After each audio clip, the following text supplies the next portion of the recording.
So hello everyone, कैसे हैं आप सभी लोग। उम्मीद है सब बहुत अच्छे होंगे, सब अपनी तैयारी बहुत अच्छे से कर रहे होंगे। जॉब अलर्ट चैनल पे आप सभी का हार्दिक स्वागत है। तो जैसे कि सभी को पता है, फ़िलहाल DSSSB के एग्ज़ाम चल रहे हैं और मेरे साथ साथ बहुत सारी बहनें होंगी जो एग्ज़ाम दे रही होंगी, दे चुकी होंगी। तो मेरा भी एग्ज़ाम था कल 3 अप्रैल को। तो काफ़ी ज़्यादा चैनल ऐसे हैं जो बच्चों को रिव्यू दे रहे हैं कि आगे क्या करना चाहिए, क्या पढ़ना चाहिए। और मेरे से भी कई बहनों ने पर्सनली मैसेज करके पूछा कि आपका एग्ज़ाम हो गया, आप बताइए हमें, हम क्या पढ़ें, क्या करें। तो पर्टिकुलर सबको अलग अलग बता पाना थोड़ा सा मुश्किल होता है, तो मैंने सोचा क्यों ना वीडियो के माध्यम से आप लोगों को बता दिया जाए, ताकि जितने लोगों ने पूछा है और जिन्होंने नहीं भी पूछा उनको पता चल जाए कि एग्ज़ाम का लेवल क्या है, क्या पढ़ना चाहिए। तो देखो, वैसे तो सबको पता ही है कि DSSSB के एग्ज़ाम में जो एग्ज़ाम का तरीका होता है, उसमें आपको एक सेक्शन एक टाइम में कंप्लीट करना होता है, उसके बाद आप दूसरे सेक्शन पे जाते हैं। तो अगर आपने एक सेक्शन सबमिट कर दिया तो आप उस सेक्शन पे वापस नहीं आ सकते हो, ये तो मोस्टली सभी को पता ही होगा।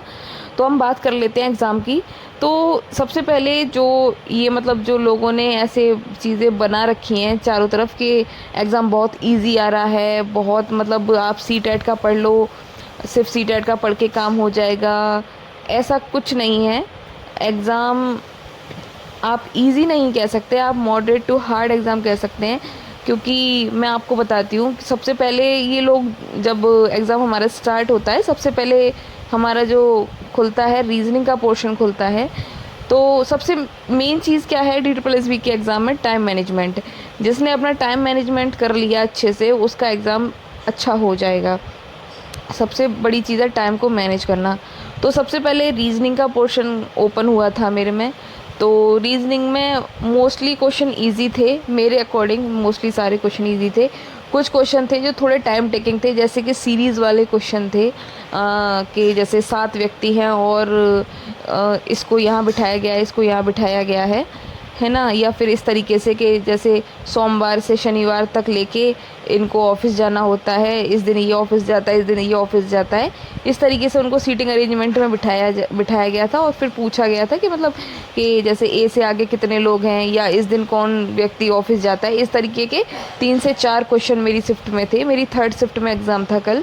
तो ये जो क्वेश्चन थे ये थोड़े से टाइम टेकिंग थे, क्योंकि जो उनकी जो लैंग्वेज दे रखी थी, जो उनका सीटिंग जो अरेंजमेंट हमको करना था वो इजी नहीं था, उस वो थोड़ा सा ट्रिकी दे रखा था। उसमें आपको उनको अरेंज करने के लिए थोड़ा सा दिमाग लगाना पड़ता है, वो ईज़िली इतने अच्छे से अरेंज नहीं हो पा रहे थे। तो यहाँ पे मेन चीज़ ये होती है कि या तो आपको, अगर आपसे क्वेश्चन बन रहा है तो आप उसको जल्दी से कर लीजिए। अगर आपसे नहीं बनना है तो कुछ लोगों का क्या रहता है, वो एक क्वेश्चन पे अटक जाते हैं कि नहीं, लाओ फिर से ट्राई करते हैं, फिर ट्राई करते हैं, फिर ट्राई करते हैं। उसके चक्कर में क्या होता है, उनका बहुत सारा टाइम वेस्ट हो जाता है, जिससे आगे वाले जो सेक्शन है वो छूट जाते हैं उनके। और मोस्टली यही हो रहा है कि बच्चे जो हैं वो पार्ट बी को पूरा अटैम्प्ट कर ही नहीं पा रहे हैं। पार्ट बी में कोई ना कोई किसी के लास्ट वाला सेक्शन छूट गया, 20 क्वेश्चन, क्योंकि 5 पार्ट बी भी 5 पार्ट में डिवाइडेड होता है 20-20 क्वेश्चन के। तो लोगों के क्वेश्चन छूट रहे हैं। तो सेकंड नंबर पे फिर मेरा ओपन हुआ जीएस में हिस्ट्री से काफ़ी क्वेश्चन आ रहे हैं, और हिस्ट्री के साथ साथ करंट अफेयर से भी क्वेश्चन आ रहे हैं। मोस्टली क्वेश्चन मुझे हिस्ट्री और करंट अफेयर के क्वेश्चन दिखाई दिए थे। और जीएस इजी नहीं थी, जीएस मॉडरेट टू हार्ड थी। मतलब मैं अपना बताऊं तो मैं 20 में से शायद 13 या 14 क्वेश्चन ही अटैम्प्ट कर पाई थी जीएस में। रीजनिंग मैंने पूरा अटैम्प्ट कर लिया था, अपना 20 आउट ऑफ 20 अटैम्प्ट कर लिया था। और जीएस में इतना ही मेरा रह पाया था क्योंकि नेगेटिव मार्किंग थी, और तो मैंने ज़्यादा रिस्क लिया नहीं। इसके बाद तीसरा जो सेक्शन ओपन होता है वो होता है मैथ का। तो मैथ में भी जैसे 20 क्वेश्चन है, तो 20 में से आपको मतलब क्वेश्चन सॉरी 20 में से आपको कुछ क्वेश्चन ऐसे मिलेंगे जो इजीली हो जाएंगे, लेकिन कुछ क्वेश्चन टाइम टेकिंग है, उनमें आपको टाइम देना पड़ेगा। टाइम एंड डिस्टेंस के भी क्वेश्चन आ रहे हैं, 2D 3D के भी क्वेश्चन आ रहे हैं।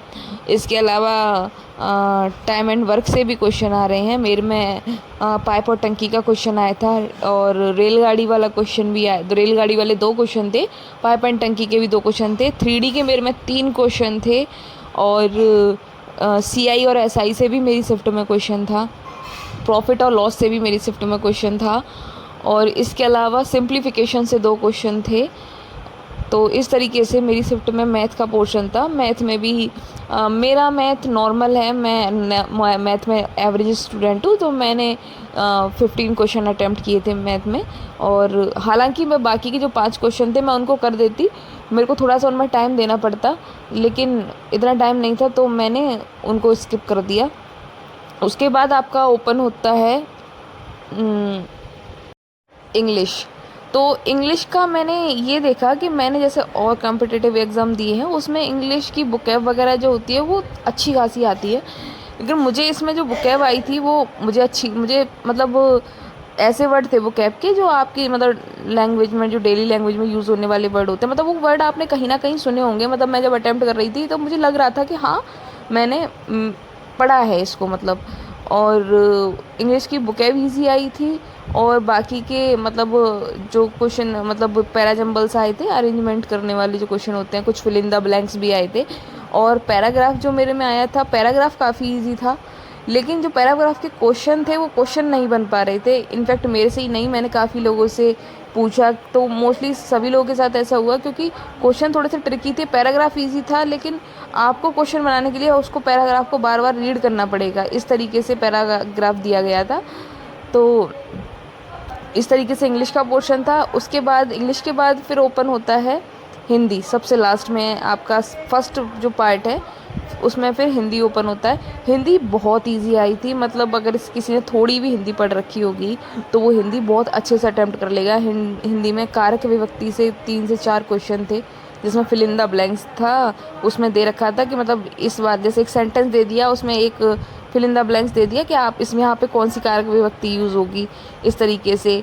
और संज्ञा से क्वेश्चन आए थे कि इसमें कौन सी संज्ञा है, या फिर इस तरीके से क्वेश्चन आए थे कि मतलब कौन इसमें से किस ऑप्शन का यूज़ करें कि हमारी परिमाणवाचक संज्ञा बन जाए, इस तरीके के क्वेश्चन भी आए हुए थे। और लोकोक्तियाँ मुहावरे भी आई थी, वो काफ़ी इजी आए थे, जैसे छछूंदर के सर पे ना भाए चमेली, इस तरीके से मेरे में आया हुआ था। और मतलब इजी थी, जो डेली लैंग्वेज में यूज़ होती है, इस तरीके की मुहावरे और लोकोक्तियाँ आई हुई थी। पैराग्राफ आया था हिंदी का, वो भी काफ़ी इजी था, मतलब मैंने 20 क्वेश्चन 5 मिनट में 20 क्वेश्चन मैंने अटैम्प्ट कर दिए थे, इतनी ईजी हिंदी थी। हिंदी के बाद फिर आपका शुरू होता है सेक्शन बी। तो सबसे बड़ी चीज़ है कि मतलब स्पीड बहुत मायने रखती है। अगर आपको लगता है कि आप पढ़ने में अच्छे हैं, सब कुछ अच्छा है, तो आप अपना टाइम को जितना कंज्यूम हो सकता है अपना टाइम को कंज्यूम करिए। मेरा सेक्शन बी जब मैंने फर्स्ट सेक्शन अपना सबमिट कर दिया था तो मेरे पास 45 मिनट बचे हुए थे सेक्शन बी को करने के लिए। 100 क्वेश्चन रहते हैं उसमें। तो जब सेक्शन बी में क्या था कि मतलब क्वेश्चन थे कंडीशन बेस्ड, फैक्ट मतलब फैक्ट वाले भी क्वेश्चन थे, जैसे और बच्चे कह रहे थे कि नहीं सारे कंडीशन बेस्ड क्वेश्चन आ रहे हैं, पूरा सीटेट बेस्ड है, ऐसा नहीं है। मेरे में प्याजे से भी क्वेश्चन आया था, प्याजे से 2 से 3 क्वेश्चन आए थे। उसके अलावा ब्लूम टैक्सोनॉमी से भी क्वेश्चन था मेरे में। उसके अलावा मेरे में विश्वविद्यालय आयोग से, राधा कृष्ण आयोग से क्वेश्चन था। और उसके अलावा मेरे में जो हमारी जो अक्षमताएं जो होती हैं, जैसे लिखने की अक्षमताएं, पढ़ने की अक्षमताएं, डिस्ग्राफिया, डिसलेक्सिया, इस तरीके की भी क्वेश्चन थे। तो ऐसा नहीं है कि सारे क्वेश्चन आपके कंडीशन बेस्ड आ रहे हैं, मेरे में ये सारे क्वेश्चन आए थे। हो सकता है जो पहले शिफ्ट जो हुई हैं उनमें इस तरीके क्वेश्चन ना आए हों, लेकिन कल की शिफ्ट में ये क्वेश्चन आए थे।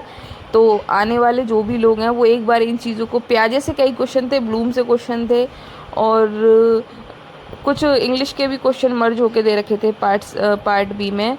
और कुछ क्वेश्चन इस तरीके थे कि वो कंडीशन बेस्ड बेशक थे, लेकिन आप उनको नहीं आप नहीं उनको एलिमिनेट कर पा रहे थे कि मतलब क्या हो सकता है, इस तरीके के भी कंडीशन वाले क्वेश्चन थे। और एक चीज़ ये भी थी, जो हमारा जो क्वेश्चन था वो काफ़ी लेंदी था। मतलब क्वेश्चन, कंप्यूटर की जो स्क्रीन होती है वो पूरी स्क्रीन पे जैसे एक लाइन आ गई, फिर एक लाइन के नीचे दूसरी लाइन आ गई, इस तरीके से पूरी स्क्रीन पे मतलब क्वेश्चन आ रहा था। और क्वेश्चन काफ़ी लेंदी थे, ऑप्शन भी काफ़ी लेंदी थे, इसकी वजह से टाइम बहुत ज़्यादा लग रहा था बच्चों को करने में। और मेरी भी कई साथ की फ्रेंडों ने दिया है, मोस्टली सबके साथ ये हुआ कि वो टाइम कंज्यूम नहीं कर पा रही थी। तो क्योंकि टाइम कम है, 200 क्वेश्चन है, 120 मिनट हैं, और क्वेश्चन जो सेकंड पार्ट है उसके इतने लेंथी क्वेश्चन आ रहे हैं कि आपको पढ़ना पड़ेगा उनको। और आप पढ़ के, कुछ लोग पता ऐसे भी करते हैं, क्योंकि कुछ क्वेश्चन ऐसे भी हैं कि आप उनको ऑप्शन को पढ़ोगे, ऑप्शन देख के आप लगा दोगे, उसमें से 3 आपको नेगेटिव दिखाई देंगे और 1 पॉजिटिव दिखाई देगा, तो आप इस तरीके से भी एलिमिनेट कर सकते हैं। लेकिन उसके लिए आपको थोड़ा सा ऊपर क्वेश्चन पर नज़र मारनी पड़ेगी कि क्वेश्चन में नेगेटिव चीज़ पूछी गई है या पॉजिटिव चीज़ पूछी गई है। अगर आपके पास टाइम कम है तो आप सिर्फ ऑप्शन पढ़ के सिर्फ इतना देख लीजिए कि नेगेटिव चीज़ पूछी गई है या पॉजिटिव चीज़ पूछी गई है, उसके आधार पे आप उसको अटेम्प्ट कर सकते हो क्वेश्चन को। इस तरीके से आप कर सकते हो। तो ये जो भी कंक्लूज़न था मैंने अपने एग्ज़ाम का, मैंने आप लोगों को बता दिया। हालांकि मैंने अपना पेपर 4 मिनट पहले कंप्लीट कर लिया था, मेरे पास 4 मिनट बचे हुए थे। और आप भी यही कोशिश करना कि पार्ट बी के लिए मतलब एटलीस्ट 45 to 50 मिनट बचा के रखना, तभी आपका ठीक से पार्ट बी हो पाएगा। जितना जल्दी हो सके उतना जल्दी करने की कोशिश करना। तो आगे जो भी लोग हैं, मैंने आप लोगों को बता दिया है कि किस तरीके के क्वेश्चन आ रहे हैं अब तक जैसा आया, लेकिन पेपर सारा कंडीशन बेस्ड नहीं आ रहा। आप जो इम्पोर्टेंट पॉइंट्स हैं उनको एक बार पढ़ लीजिए। और विज्ञान टूल किट से संबंधित भी कई क्वेश्चन आए थे पार्ट बी में, कि आप बच्चों को विज्ञान टूल किट देना चाहते हो तो किस तरीके से दोगे, कौन से बच्चों को चुनोगे। मतलब क्वेश्चन थे कंडीशन बेस्ड, लेकिन वो इतने इजी नहीं थे जितना मैंने सुना था कि बहुत इजी पेपर आ रहा है।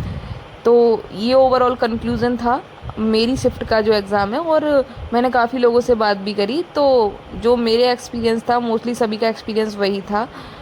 तो आने वाले जो भी लोग हैं, आप इसके आधार पे अपनी आगे जो पेपर होने वाले हैं उनकी तैयारी कर सकते हैं। और कोई भी क्वेरी हो आप मेरे टेलीग्राम चैनल को ज्वाइन कर सकते हैं, मैं लिंक प्रोवाइड करवा दूँगी कमेंट बॉक्स में। तो आगे अपना एग्ज़ाम अच्छे से देना, और बेस्ट ऑफ लक सभी को आगे जिसका भी एग्ज़ाम है। तो मिलते हैं नेक्स्ट वीडियो में नेक्स्ट अपडेट के साथ। Thanks for watching my video. Take care, bye bye everyone.